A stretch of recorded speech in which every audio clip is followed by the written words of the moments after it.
Hi and welcome back to the channel, everybody. We are closing in on Election Day, November 5th, just over a month away now, and we finally have a good amount of data in the polls post-debate, so we're able to really analyze those, get into the trends, and really look into the state of the race as it stands here. I'm recording this video on September 24th. Now, again, we're gonna just dive into these 7 key battlegrounds, and being that they're the states that are gonna make the difference in this election, we're gonna dive into them, see where they stand right now according to polls, according to trends. And before I get into that, I just wanted to go through some of the key assumptions I'm gonna have to make throughout this video, and really what you're gonna have to make if you do want to analyze the state of the race. One being the national environment. If you didn't see my previous video, it's linked in the description below. We really dive into what it means, the national environment, and what it means regarding the trends we see in those 7 battlegrounds. So definitely take a look at that video. But when we say the national environment, what we're assuming here is how big or how small of a popular vote victory these candidates will have, and how that will play into the Electoral College. Another assumption we're going to make are just these 7 key battleground states. Now, I call this a weak assumption because we know what these 7 battleground states are going to be. We know that they're going to be competitive. What we don't know for certain are there any other states that could play a factor? Virginia, for example, New Hampshire, Nebraska's 2nd congressional, Maine's 2nd congressional. All of these are not.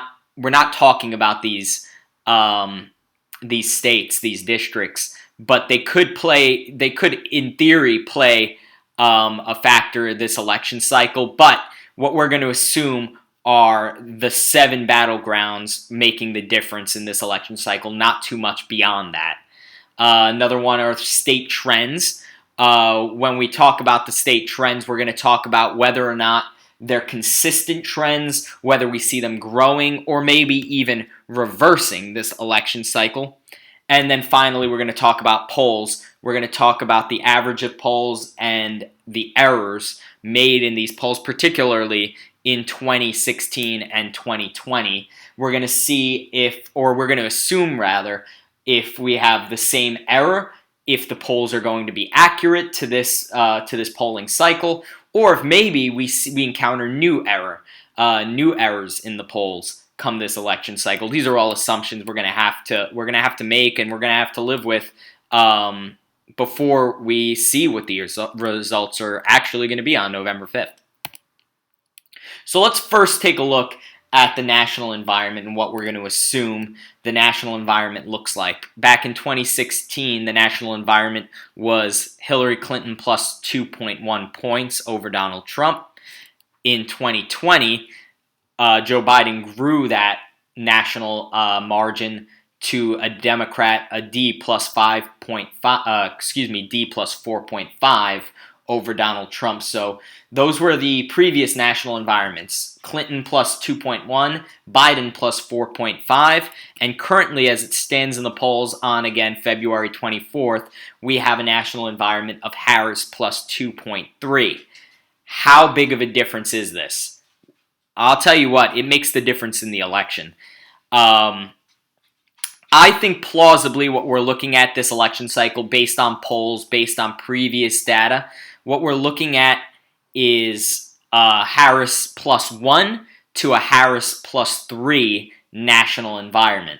Now, I know this seems like only a couple points one way or the other. It basically hovers around the Real Clear Politics average of polls at Harris plus 2.3, as you can see there. And if you take into account like polling errors from the last 2 election cycles, we see that this is running closer to the Hillary Clinton 2016 model than it is to the Joe Biden 2020 model, though again, those polls in 2020 had a higher margin of error than back in 2016. So I do think we're looking maybe a point to 2 points in either direction, and those will matter big time. A Harris +1 national environment, for example, almost assures a Trump electoral victory, where a Harris +3 and beyond national environment pretty much assures a Harris electoral victory. And if it falls somewhere in between, like a Harris +2, say Harris +2.3 as it stands right now in the polls, we're looking at tipping points, one state moving in one direction and just as easily flipping in the other. So to assume the national environment here in that range is going to assume a very tight electoral map, a very tight electoral victory for one candidate or the other. And unfortunately, for those of us making predictions and trying to make assertions, it's going to be a very close election. That I can pretty much guarantee, with the national environment playing a factor. Let's take a look at those key battlegrounds one more time. If you've watched any of my other videos, you know these 7 off the top of your head. If you're watching the news, if you're watching election coverage, following any election coverage, these are the 7 battleground states. And just to show you what they look like on an electoral map, where we assume all the other states vote the way we believe they'll vote, you see that Harris has a 226 to 219 edge in the Electoral College when we're not counting these 7 battlegrounds. So let's jump right in and look at Georgia. Polls closed there at 7. We're going to just go through these 7 in order of poll closings. And to start with Georgia and their state trends, again, if you've seen my other video, we went through this in depth. But if you'd like to take a look at that, again, it's in the description below. Georgia is trending left. That's the main takeaway from this graph you see in front of you. Georgia is trending to the left. It voted right of the nation in both elections, and I expect it'll vote right of the nation again in this election. However, it voted to the right of the nation by 7 points in 2016 and just 4.2 points in 2020. If it continues to trend this way, we could expect it to vote right of the nation again, but I expect it would be an even closer margin, maybe +2, maybe +1. Now, if it stays consistent back to a 2016 or 2020 margin, maybe we can see it voting to the right by, say, +5, +4 again. And it could straight up reverse, right? These are what we talk about when we talk about making assumptions. I'm not going to go through this for all 7 states, but just to point out what I mean when I say assumptions, could it plausibly reverse and vote to the left of the nation? Sure. These are assumptions that we have to make. Now, I'm going to assume Georgia votes to the right of the nation yet again. I'm going to assume it trends a little further to the left, though I don't think we're going to see a 3-point swing as drastic as this. And I'm only going to say that based on what we're going to see in the next slide, and that's polling data. I'm going to assume it votes to the right of the nation again, somewhere between +2 and +3 to 4 points. So again, we're looking at a pretty wide margin here. But in a Harris, say, +2 environment, I still think Georgia is going to lean to the right and vote for Trump by about a point, maybe 2 points. And the further we get to a Harris +3 environment, the more likely Georgia flips or stays, I should say, in the right column. You saw in a national environment of Biden +4.5, Biden just narrowly took Georgia into his column. So even with a leftward trend, I think we're going to need to see Harris +3 and beyond to see Georgia. Although it is plausible to see it going the other way. However, for right now, even with trends, I think that we're seeing an edge to Donald Trump just based on trends. And then if we move beyond to the polls, here's my little teaser, by the way, for when we might see the next video, October 1st, 5 weeks to the election. Some question marks there. So just a little teaser as to when to expect maybe the next video. But we'll see here polling trends since Biden's withdrawal from the election. At the time of his withdrawal, by the way, Trump +4. That's trended more towards Kamala Harris, and then a bump since the first debate 2 weeks after the first debate here to a Trump +2.1. It's leveling out just about there. And to contextualize that in terms of 2016 and 2020 polling margins, you see that polls back in 2016 underestimated Trump just a little bit and overestimated him again just a little bit in 2020. Here are your polling average. Here's your polling average with margins accounting for the same error in 2016 and the same error in 2020. All this to say, at current polling, Donald Trump has an edge in the state of Georgia.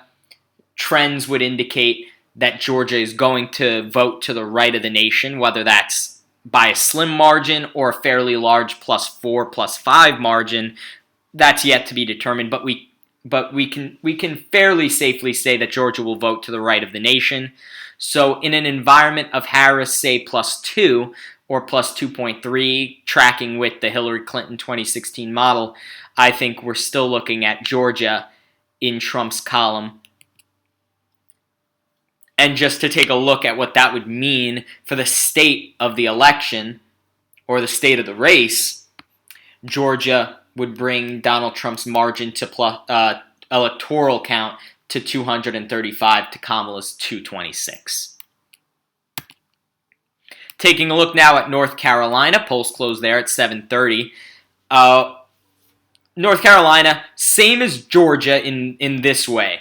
It votes to the right of the nation.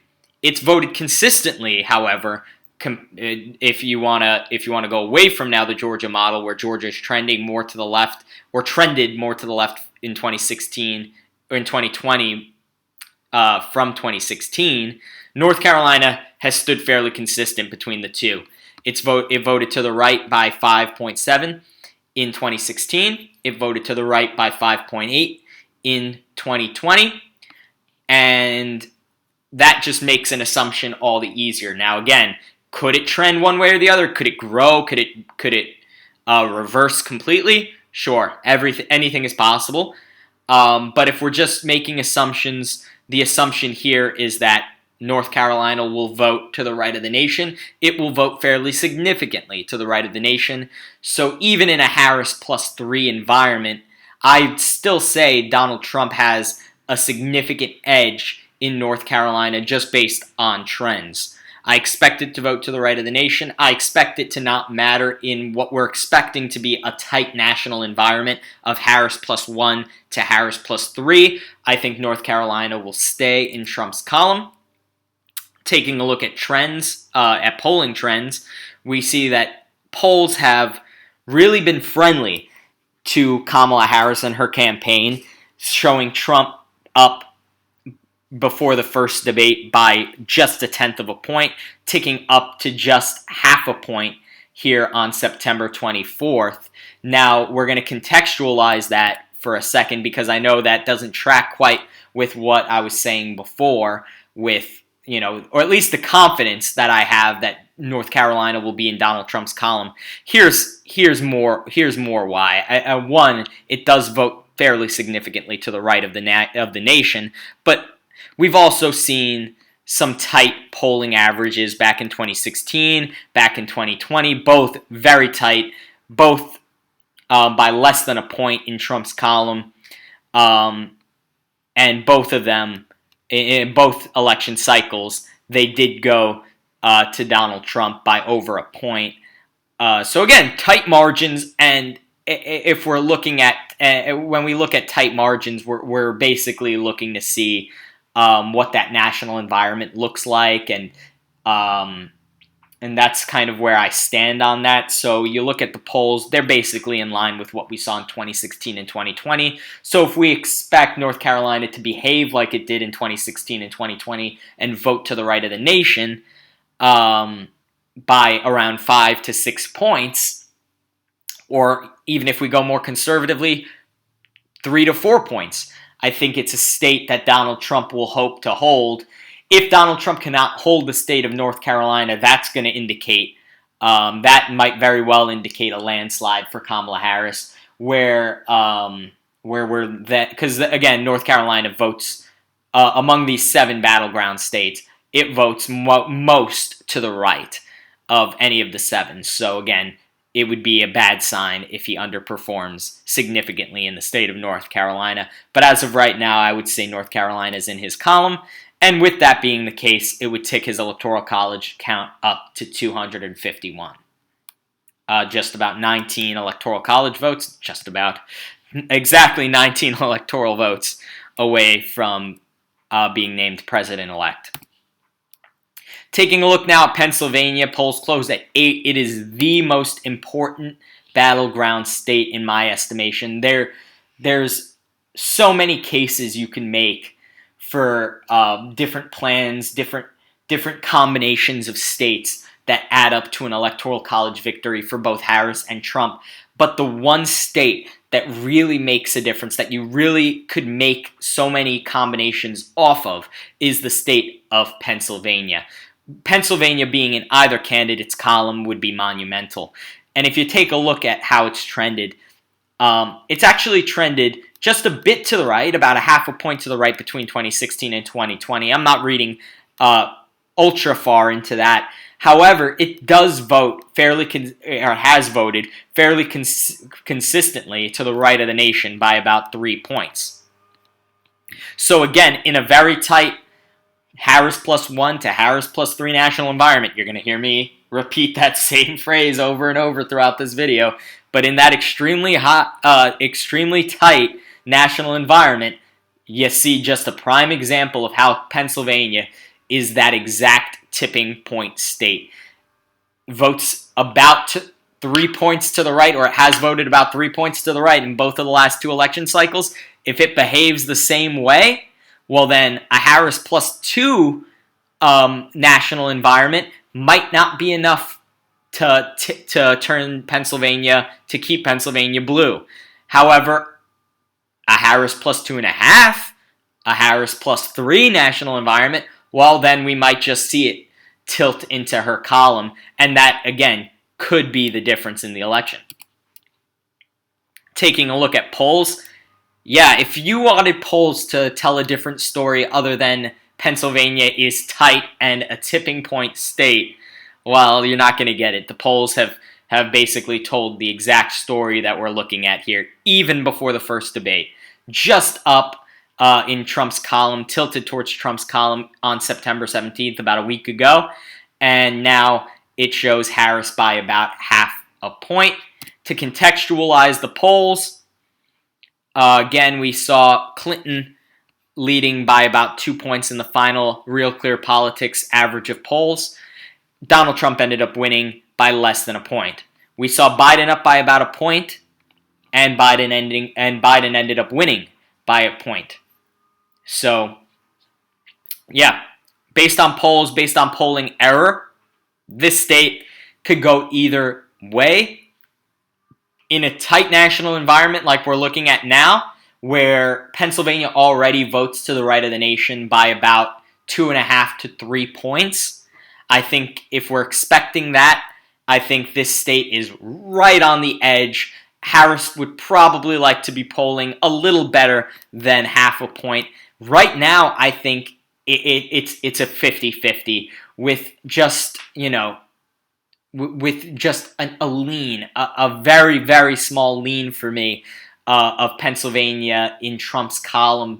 But again, that's where it stands right now. The way it's trending, I could see that switching in about a week based on polls, as long as they keep trending towards Kamala Harris's side. But I just wanted to show just how significant it is, what it would mean if Pennsylvania does fall in Donald Trump's column. That would bring him to 271 and make him effectively the president-elect. Without Pennsylvania, we'd have to look at the other 4 battleground states. But let's go and take a look at those 4 battleground states, starting with Michigan.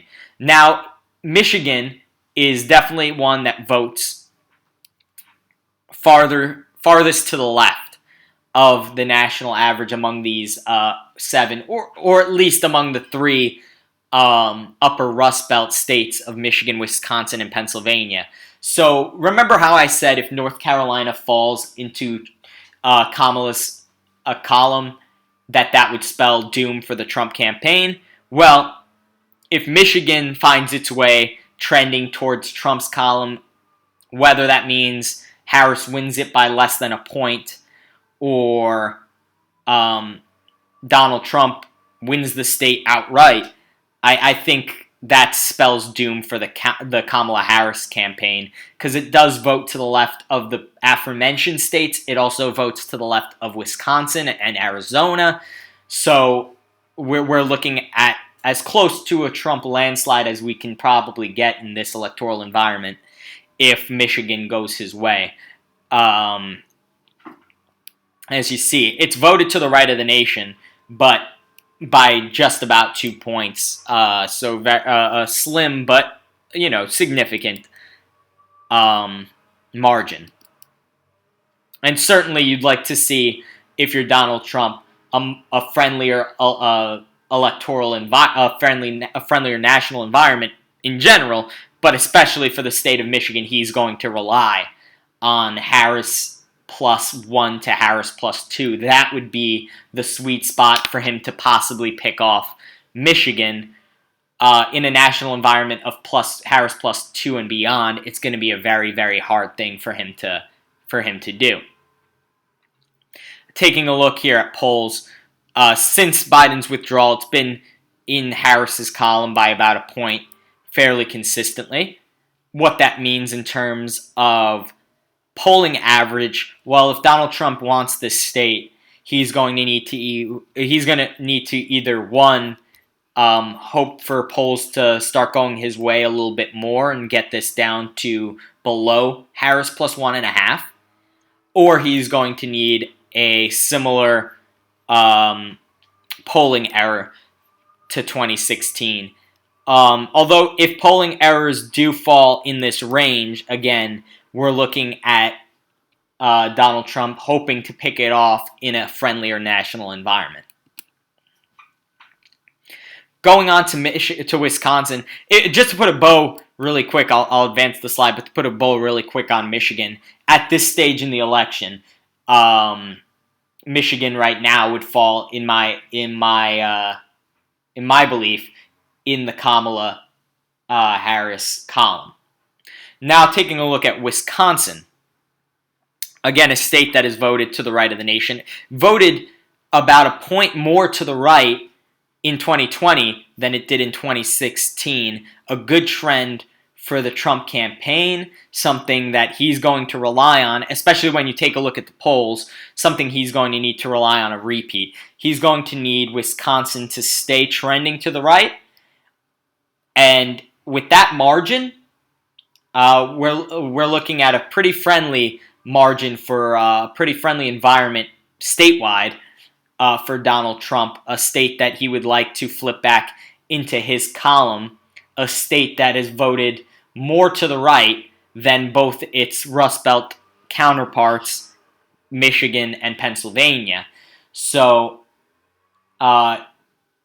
again, if you watched my previous video, you know that Harris's easiest path to victory, to electoral victory, is to hold the upper Rust Belt trio, Michigan, Wisconsin, Pennsylvania. Just by holding those three states, the rest of the battlegrounds don't matter. Kamala Harris would get to 270 electoral college votes even and make her the president-elect. So, if you're Donald Trump and your path to victory relies on breaking through that blue wall and flipping at least one of those three states, here's your best shot. It's the state of Wisconsin. Taking a look at the polls, Harris will be fairly happy, I'd say, with her performance, her campaign's performance in the polls in Wisconsin. Has her up about a point to a point and a half since Biden's withdrawal from the campaign. Putting that in context, however, she's going to need to hope that polls this cycle are a lot more accurate than they've been. Because in the last two polling cycles, 2016 and 2020, I don't know what's going on in the state of Wisconsin. uh, a margin underestimation of Donald Trump by 7 points in 2016, an underestimation of Donald Trump by 6 points in 2020. Now, again, those polling averages showed Clinton 6.5 and Biden nearly 6.5. So polls right now standing at Harris +1. Is that an indication that polling is a little bit more accurate this election cycle, or a lot more accurate, I should say, this election cycle? My assumption is yes. I think polling is going to be a lot more accurate in Wisconsin this cycle, just based on these numbers that we're getting.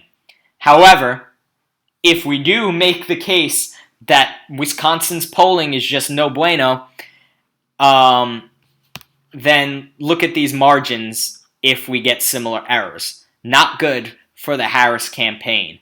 Good news for her campaign, however, is that I think we're probably looking closer to this number within the margin of error of that number. I think based on trends, though, and a tight Harris +1 to Harris +3 national environment, we should still pencil in Wisconsin in Trump's column at the moment. But again, it can tip either way. I would say that Harris would like to see her polling numbers go up even further, just to account for a little bit of polling error, and also to make up for the fact that Wisconsin has voted about 3 points to the right of the nation. So Harris will need to account for that and hope for a +3 environment nationally in order to pull the state of Wisconsin back in the Democratic column. Whereas anything from Harris +1 to Harris +2.5, I just don't know that that's going to be enough of a margin to get that into her column. A look at Arizona. Now, we're going to get to it in a second. Arizona's polls have been just about the friendliest among the battlegrounds to Donald Trump, and we'll get to that in a second. Arizona, actually a state that since 2016, or from 2016 to 2020, has shifted to the left, while also voting to the right of the nation by about nearly 6 points in 2016 and 4 points in 2020.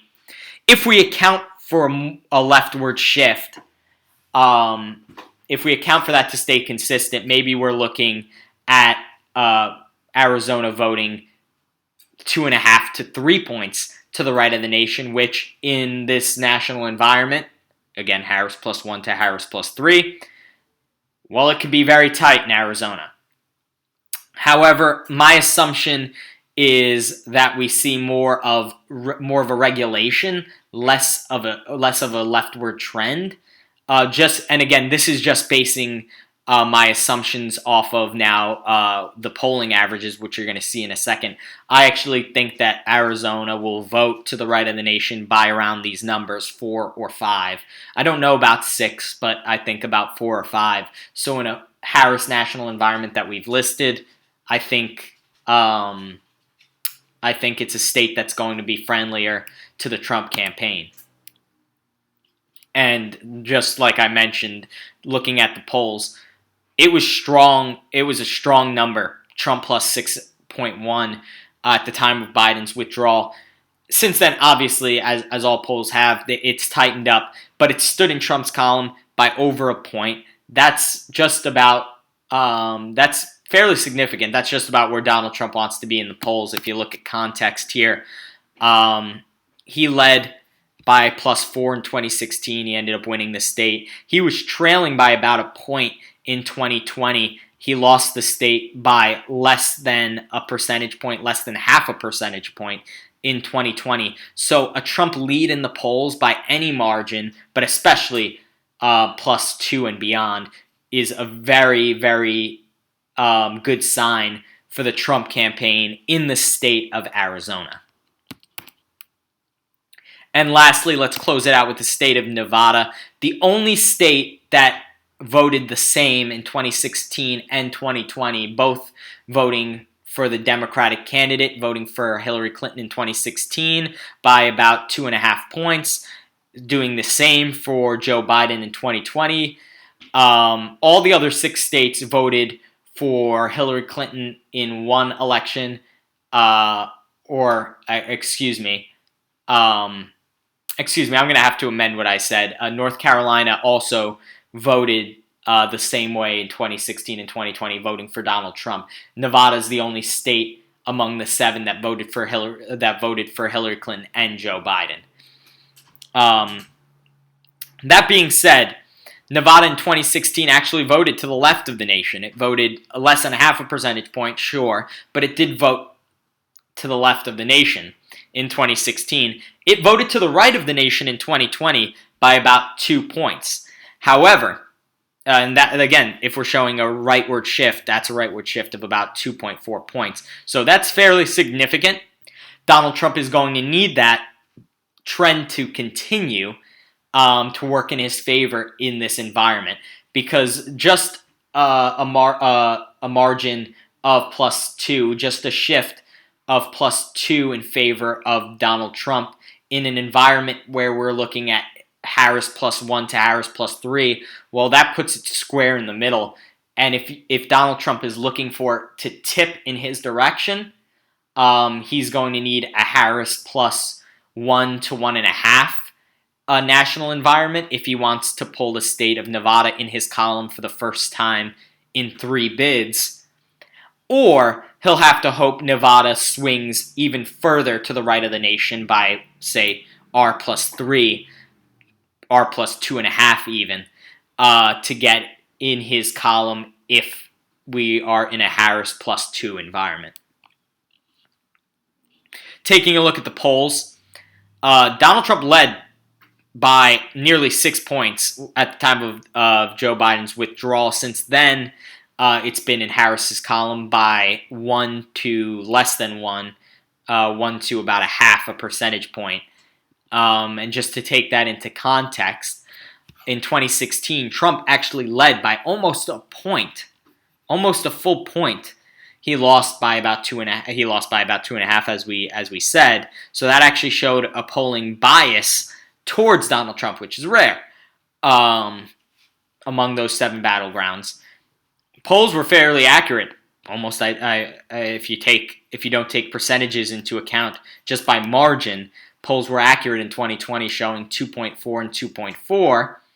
So, my assumption is that Trump is going to need a national environment of less than Harris +2 in order to pull Nevada into his column.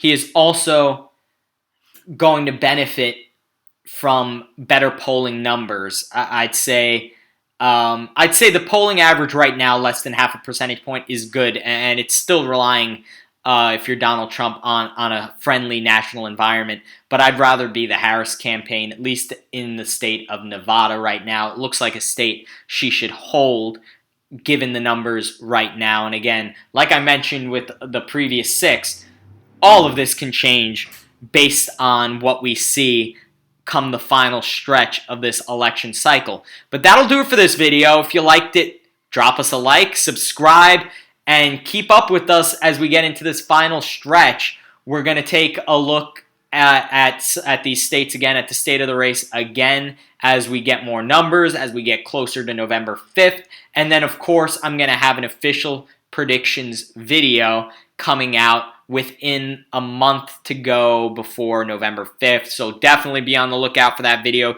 Drop a comment what you think is going to happen in this election, where you think the state of the election stands right now.